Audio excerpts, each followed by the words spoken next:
Welcome to the Lock Sportscast, your weekly source for Lock Sport news and sometimes interviews. This is episode 59, recorded July 17th, 2021. I'm your host, Charles Current. In today's episode, Keyline Acquires Jet, Houdini may be coming to Walmart, Locksmith Imposter, Locksmith offers free spare keys, first pick of the Opnus Memolis, LockCamp tickets available, 2 more black belt pickers, learning to impression, Kinky locksmith story, the cleaning fairy, Lockpicking Criminals, criminal locksmith, sales, and giveaways.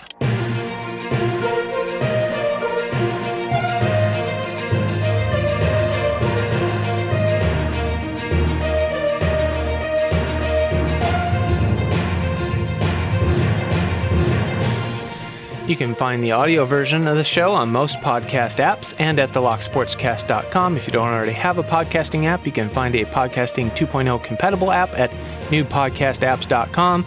You can subscribe to the video version on YouTube. Links to stories discussed will be in the show notes. YouTube and some apps limit the length of show notes and my ability to post links, but you can always find full show notes with all of the links at the locksportscast.com. You can find video clips of some of the stories discussed on our YouTube Clips channel. Link will be in the show notes. And I'm a little behind on that because I've been busy, so I haven't created clips of the last couple episodes. I apologize. I will try to get those out as soon as possible.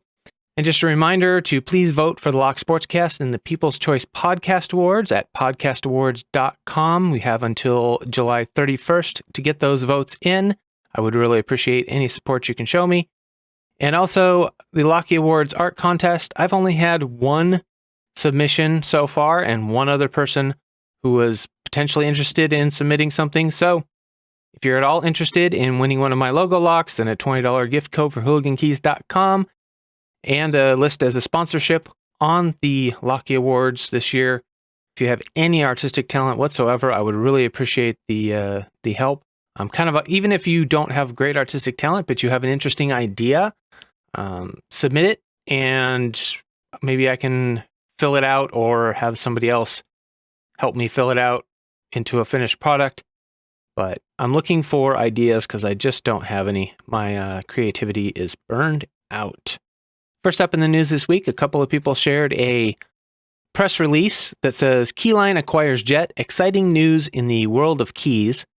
It reads, after decades of collaboration, Keyline USA, a Bianchi 1770 group company, will be joining forces with Jet to better focus on our long-term goals of offering the finest in locksmith products.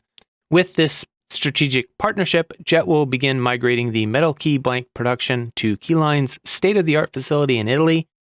And over the next few months, we will be reviewing the key blank offerings to determine how best to continue serving the locksmith and security market.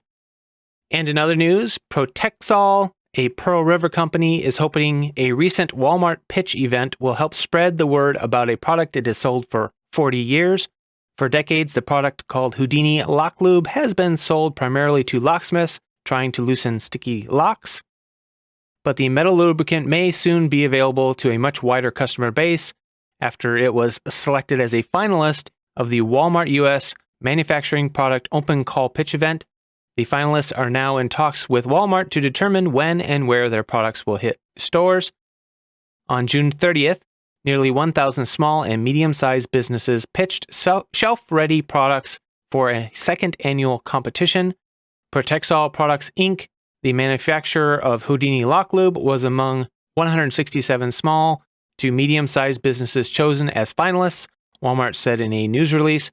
Protexol and Walmart have until November to finalize paperwork and other requirements before Walmart will officially submit an order.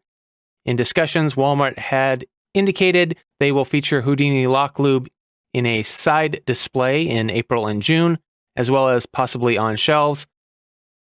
Mark Alleman, the president and chief executive officer of Protexol, hopes to have Houdini Lock Lube stocked in most of the more than 3,000 Walmart supercenters around the country. Next up, we have a Locksmith Imposter out of Glen Rock, New Jersey. The Glen Rock police blotter said a Glen Rock woman reported that she had done an internet search for a locksmith with whom she sought to contract with for work at her home.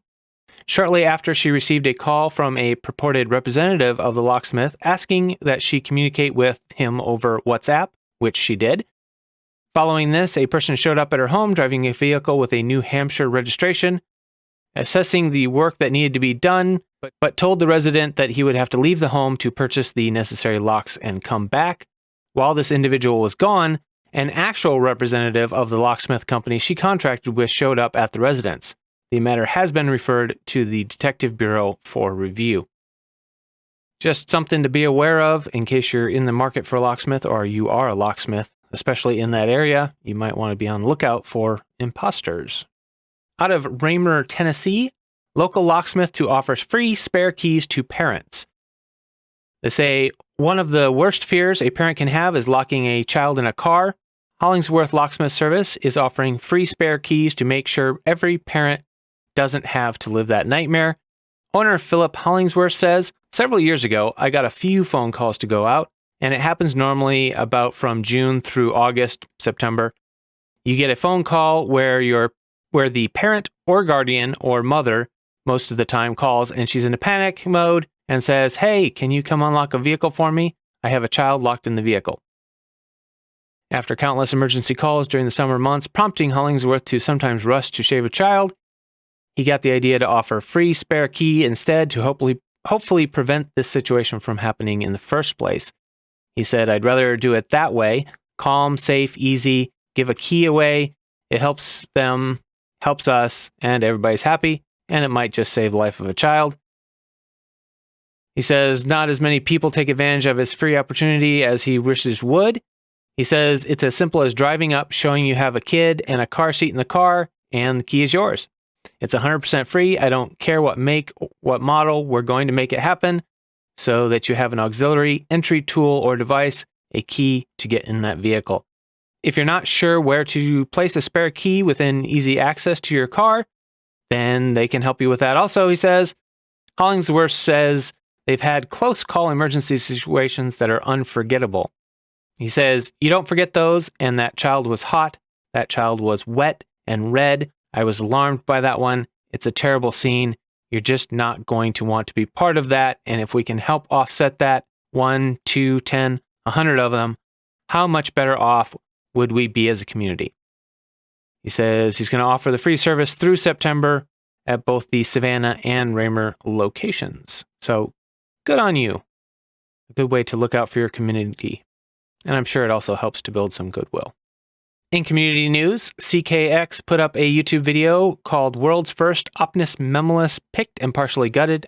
The description to the video says, I would say that the Memolis is to the MMX is what the PR is to the U9, except the difficulty of construction on the inside stays the same in the case of the Opnus locks. The Memolis only adds more difficulty by forcing you to pick with a flag and causing, at least for me, a more difficult tension setup by adding a more difficult keyway. The tolerances stay exceptional with the Memolis, in particular forcing me to pick certain levers upwards of 10 times sometimes. So very well done, another first pick. And congratulations to Lockpicking Patrolman for completing his first week as a locksmith. His Saturday live this week was The First Week is Over, where he talks about his first week as a locksmith, a professional locksmith. Congratulations. Hope many more successful weeks to come. Some other videos I enjoyed watching this week. The first was last week's Saturday Live with Starry Lock. Lockpicking Patrolman and Starry Lock had a good talk, including how Starry Lock got started in Locksport, and of course, some postal lock information. If you haven't already, be sure to check out Starry Lock's video series on postal locks. He has an amazing collection and shares a lot of information about postal locks. Love that series. I don't get to watch it nearly as much as I would like to, but I'm going to try and catch up here when I get a free moment. And also, Lock Noob put up a video, Superb Age Pin in Pin Lock Picked. He says, I really wanted one of these little locks as soon as I first saw one. Rubber Band sent me one recently, so I'm super lucky. And I'm only mentioning this because I love these locks with unique mechanisms. That's what I'm trying to do in my collection, is collect a whole bunch of different locks with different unique mechanisms. So every time I see one of these, it makes me want to buy a new lock. And in meetups, LockCamp tickets are available. The description for what LockCamp is here from their website: to share the great outdoors and skills of lock sport in a friendly and safe environment for everyone involved. We have one rule: don't be a jerk. If you are one, you may be asked to leave and not return to another LockCamp or any Bobcat Lock Sport sponsored event. Please treat your fellow lock sporter, lock picker, hackers, makers, etc. as you would want to be treated. The ticket cost is $100. The date and time, Friday, November 12th, 2021 through Sunday, November 14th, 2021. Location is Lockhart State Park in 2012 State Park Road, Lockhart, Texas. So I will have a link to that in the show notes, as always. All right, and now on to learning to impression. So recently I decided to start learning impressioning. I've had some successes and some failures. I thought I would share just a quick synopsis of what my experience has been, as well as some resources that I used to help get started, just in case you're interested in learning as well. It's really quite fun process to go through. Anyway, I have successfully impressioned 4 padlocks based on the Schlage keyway, because that's what key blanks I have at the moment. My first attempt was on an ABIS 8345. However, that one was a complete failure.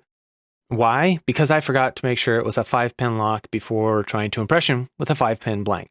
Yeah, I'm that smart. And that resulted in 2 ruined blanks before I remembered to check the number of pins. Anyway, my second attempt resulted in a successful impression of an ABIS 8355. The third attempt on an Almont rekey was even easier and faster. The fourth, another ABIS, was successful, but I almost broke that key. It is slightly twisted at the shoulder, so it will have to be redone before I actually have a usable key on that one. The fifth was quite an eye-opener for me and quite a learning opportunity. It was my second Almont rekey. It was leaving very, very light marks at times. I ruined the first blank by being too aggressive with my filing, and I overshot a depth, and you can't really recover from that. The second blank snapped because I was being too heavy-handed trying to get a good mark I could see. So I used that key, filed a third blank to match that one, but just slightly shallower on the cuts, and started over, and was finally able to successfully impression the lock. So that's a quick summary of my journey so far. So I thought I would share some useful resources for any of you that might be interested. First off, on the Tool Australia website, we have a blog post called Impressioning Tools for Beginners by Error Buffer Overflow. The first little section I will read here is kind of a teaser for you to go over and check it out over there. It says, one of the things that inadvertently always comes up when talking about impressioning is tools. Honestly, I struggled with this part of getting started with impressioning, and in my own experience speaking to other people, it can be one of the most significant barriers to entry.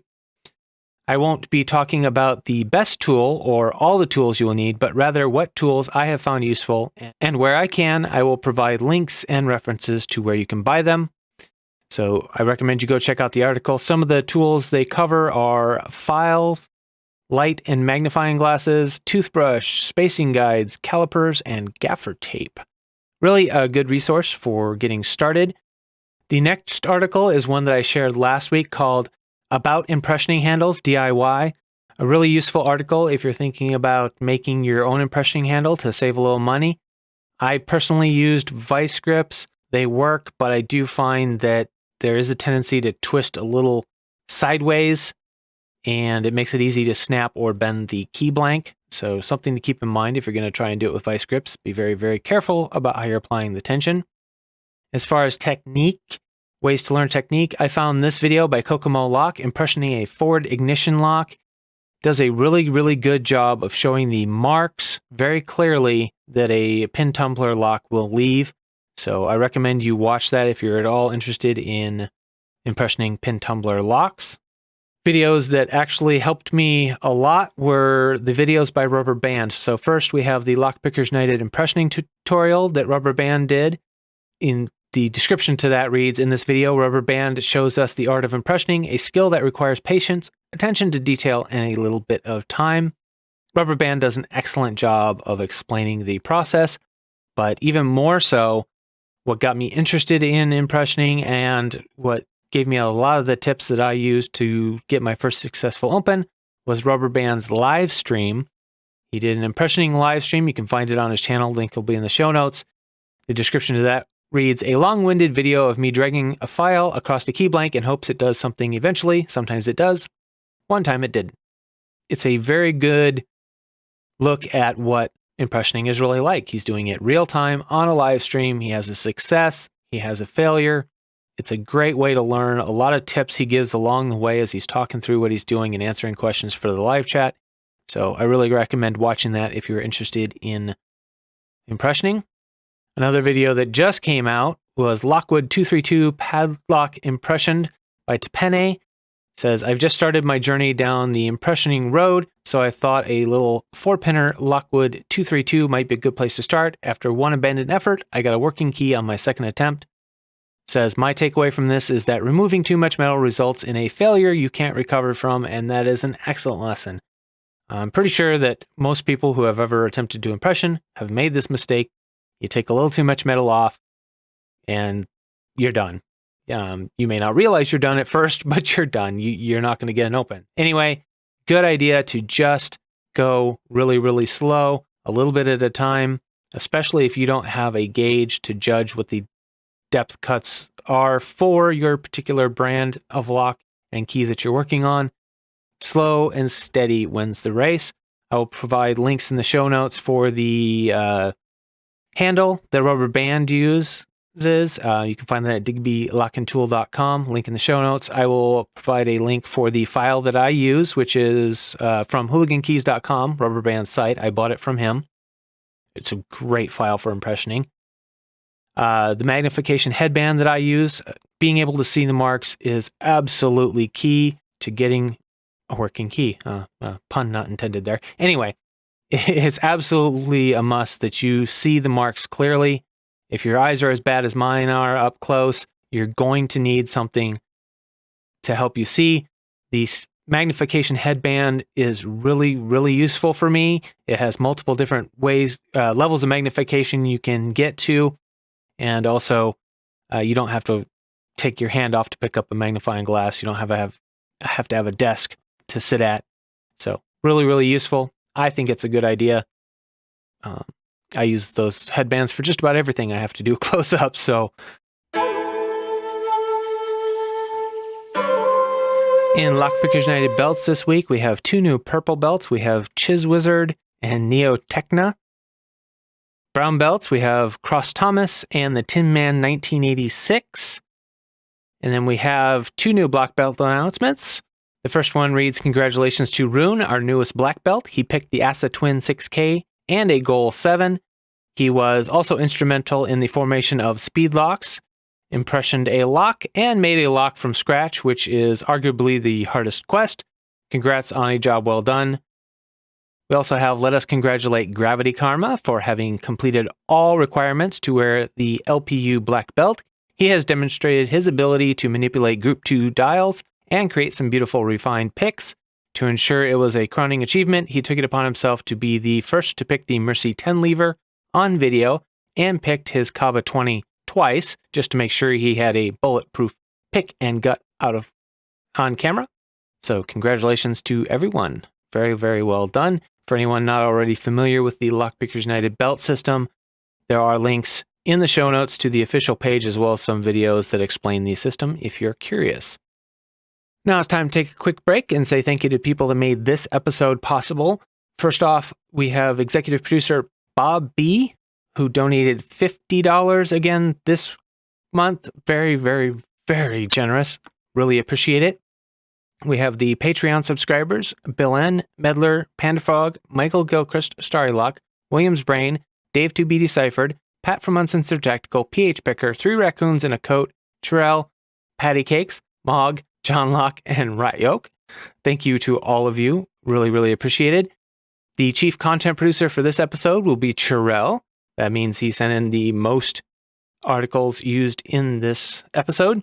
Other content producers are Feesje, FroggyPicker, Good Guy, Holly, HV Logic, iFisk, Jeff Moss, Joshua Gonzalez, kraKen, Lockjockey, Panda-Frog, Roon, Starlock, and Tony Varelli. Thank you for all of your support. This show would not be possible without your support.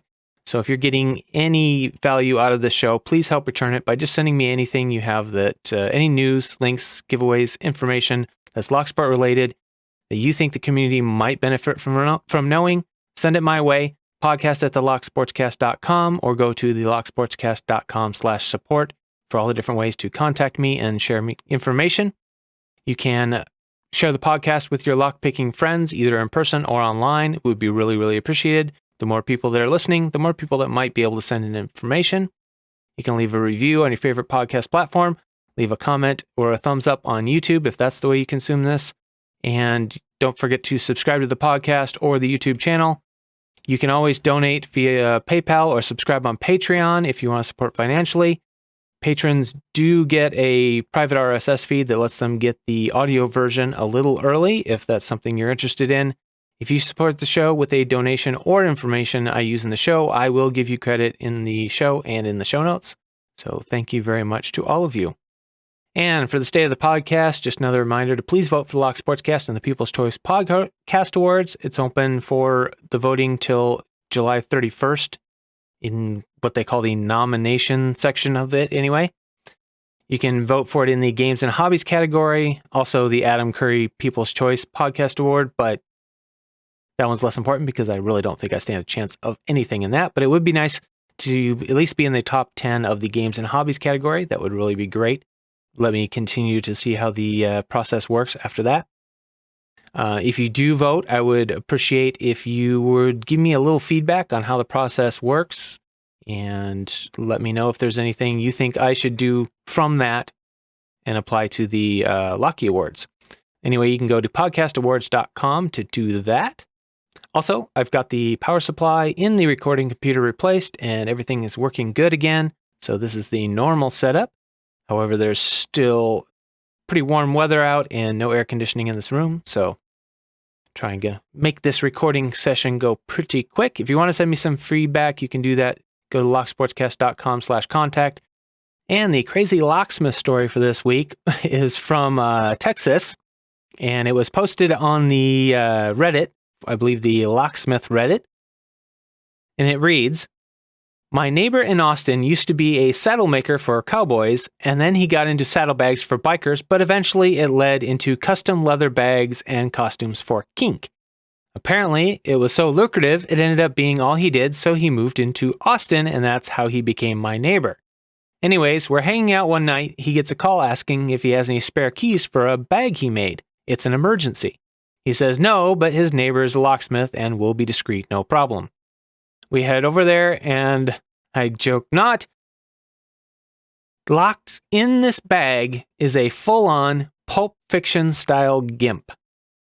I never mentioned money and got $500 for picking the little suitcase lock.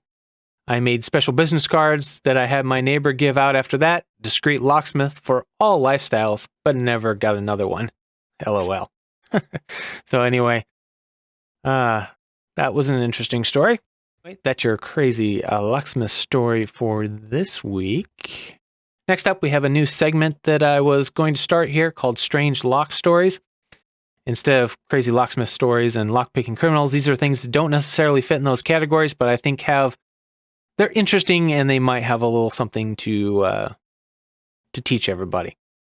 So this one is called Cleaning Fairy Went to Wrong New Jersey House. His TikTok rant explains hilarious mix-up.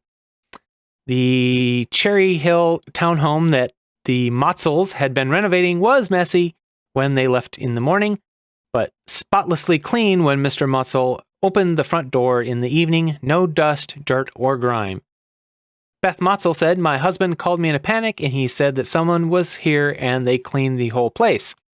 On a piece of paper was a note in Sharpie explaining that someone's cleaner went to the wrong address, along with a name and phone number. That cleaner was Barrington resident Louis Angelo III, whose TikTok posted June 20th explaining the hilarious mix-up has garnered more than 600,000 views. Commenters dubbed Angelo South Jersey's cleaning fairy and are begging him to break into their homes too. So here's how Angelo ended up in that situation. He works at a liquor store, but he also cleans his friends' houses on the side for some extra cash. One day last month, he got a new client through word of mouth. It was a friend's coworker. They texted him the Cherry Hill address and told him that they left a key under the mat to get inside. But Angelo accidentally jotted down the wrong address. He had the correct street, but the house number was off by 1 digit. When the day finally arrived, Angelo pulled up to a townhome that had a key under the mat and assumed it was the correct place. The correct apartment was actually a 2-minute drive away. He spent about 2.5 hours scrubbing the stove, Swiffering the floors, and once he was done, he started playing with the 2 cats in the apartment and got ready to leave. That's when Angelo's friend called asking if he ever came to clean the apartment. Moments later, panic set in as he realized his mistake. So Angelo recalled, "I said, I'm literally in your living room right now playing with your cats and waiting for you to walk in." And he was like, "I don't have any cats." In that moment, I froze. My heart dropped. I was just like, where am I right now? What's going on? Once the initial shock died down, his friend wrote a note to leave at the house. Everyone was able to laugh it off, and Angelo hopes the video helps drum up some business. He's also basking in his new title, the Cleaning Fairy. He said people have already contacted him about cleaning their homes after seeing the video, and he started a GoFundMe to create South Jersey Cleaning Fairy branded t-shirts. He said a lot of people in the comment section were saying stuff along the lines of, "I can't believe she didn't pay you." At the end of the day, I am okay with not getting paid for accidentally breaking into someone's apartment and cleaning it, because things could have been far worse. The cops could have been called, there could have been a lawsuit. The fact that they were so cool with it is a reward in itself. I was able to laugh it off and not have to worry about it, and it'll be a pretty cool story to tell. So the lesson in this whole thing is, don't leave your key under your mat, or in a potted plant next to the door, or the top of the door frame, or any of those obvious places. Even if you've got somebody coming over, make other arrangements for how to hide a key or get them in. But these standard places, like under the mat, every criminal knows to look under the mat. Really? Not only can you get this kind of mix-up, but you could get a bigger surprise. In lockpicking criminal news, we'll start off with a story out of Bonner's Ferry. A man has posted bail and faces 3 felony charges for being a persistent violator, trafficking heroin, and possessing a controlled substance. According to court documents, on November 6th, he was driving around 9 p.m. in a Mercury van and spotted by Bonner's Ferry police officer Travis Stoley, who noticed the van with Nevada license plates. Officer Stoley lost sight of the van, but drove around El Paso Street and was able to locate the vehicle parked on the 6400 block of Fillmore Street. Stoley said, "I drove my patrol car alongside the van and rolled down my passenger window as an adult male got out of the driver's seat." Stoley noticed that the van's hood had a unique design similar to one reported in a grand theft of an all-terrain vehicle at Gold Bar Ranch. He parked his patrol car, knocked on the door where the man went into, and asked if he could speak to him outside. The cooperative suspect stated that he didn't buy a four-wheeler when asked, and stated the van belonged to his wife's father. Stoley said, "He told me he knew the registration was expired on the car and that the tag in the back window was expired as well." Stoley informed the suspect of the stolen ATV and that it had belonged to a deceased man, and his son, an active duty sailor stationed in Bahrain, was in town to take care of his father's affairs, which weighed on the suspect, who changed his story. According to Stoley, the man then stated that there is one person he should check with, but wouldn't disclose the name of the suspected person, eventually saying to check a residence located on the 900 block of Deep Creek Loop. And he stated that he knew more than he probably should know and was freaking out about the situation. At that point, Stoley searched the van after being given permission, which helped identify that the van was involved in the theft of the ATV. Stoley said, "I asked him about the paperwork. and he picked up and read off the names from an Idaho vehicle registration. The name on the registration belonged to the deceased owner of the four-wheeler. The vehicle was then impounded to the city lot and sealed with evidence tape. On November 7th, Boundary County Sheriff Corporal Mike Venezuela deployed a canine narcotics dog, Buddy, who quickly positively identified the vehicle containing narcotics. The vehicle search found a silver-plated box located in the floorboard of the second row seats, and the box contained an Idaho ATV plate, identified as the stolen ATV from Gold Bar Ranch. Additionally, 10 thumb drives, multiple cell phones, lockpick kits, and a vehicle master lockpick set were discovered. A black zippered bag with magnets was discovered outside near the back portion of the engine compartment, which contained 3 grams of black tar heroin, later positively tested, and half gram of methamphetamines. The suspect posted $5,000 bail and is expected to appear via Zoom for a second preliminary hearing on July 23rd. And this one really isn't lockpicking criminals, but it's an amusing story and points out that you need to make sure all the entrances to your building are secure. So the headline was Mission Impossible style heist, Bunnings bandit repels down garden hose. A burglar has taken inspiration from Mission Impossible to stage a daring early morning heist at the hardware giant. A burglar rappelled down a garden hose to steal power tools from a Bunnings in Perth in a Mission Impossible style heist and remains on the loose, prompting police to circulate a video of the daring raid in a bid to nab the culprit. They say the man entered the hardware store on Ranford Road in Forestdale about 4 a.m. on July 5th, rappelling down from the roof using a hose to clamber onto shelving below, where he sorted through the selected items before descending into the main store area. The man was disturbed by the store's staff, climbing back onto the top of some shelves to avoid them, then exiting through an emergency exit, taking with him some power tools. Anyway, thought that was an interesting story, so thought we would share that one with you. And last, we have another locksmith criminal. The article was entitled, Fraudster Steals Dead Man's Identity to Avoid 15,000 pounds in Parking Fines. Rio Beardmore registered his van in the name of a dead man after racking up parking fines totaling 15,000 pounds. The locksmith got into James Sharman's flat and stole his identity to try to avoid the parking penalties.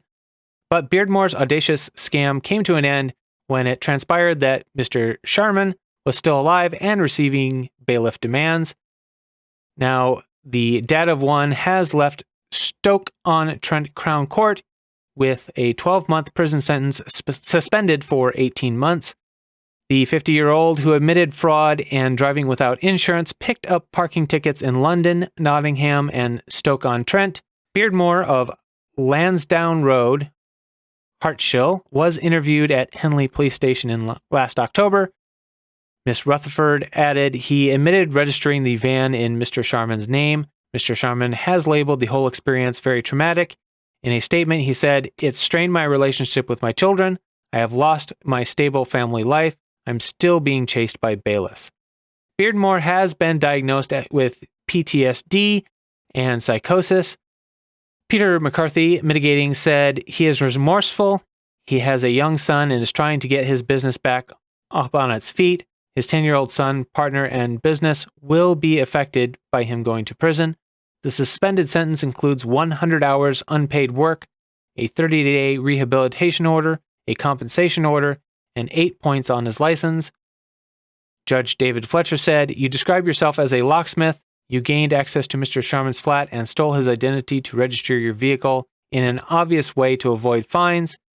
This is a man who drove that van and parked it wherever he wanted. There was significant planning." I thought that fit in the section because it is a lockpicking locksmith criminal. Now on to sales. We have the Freedom 21 code at southord.com for 25% off all products through 7/25 of this year. Tony Varelli, 3dlocksport.com, 10% off with the code LSCast10. Mako Locks, 15% off with the code BuyMako.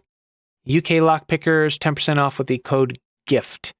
So all those will be in the show notes and the YouTube description if you want to check those out. In giveaways, RoonPicker has the hashtag RP Double Trouble Multi-Celebration Giveaway. Says, it's time for another giveaway. This one is in celebration of achieving my black belt, having over 300 subscribers, and the recent holidays. The rules: must be a subscriber to the channel, must like and share the video, must use the hashtag RP Double Trouble in your video, must video picking a lock with assistance of someone else. One person tensions, the other person picks the lock. Can be any lock. Submission cutoff is July 27th, 11:59 p.m. Pacific Standard Time. Drawing will happen July 28th. Contest is open to international and domestic entries. Lockjockey has the Lockbox View Restricted Picking Challenge. Global entries welcome by Lockpickers United and Lockpicking subreddit members. Video entry picking one of two locks of your choosing through cutout holes in a box, view restricted.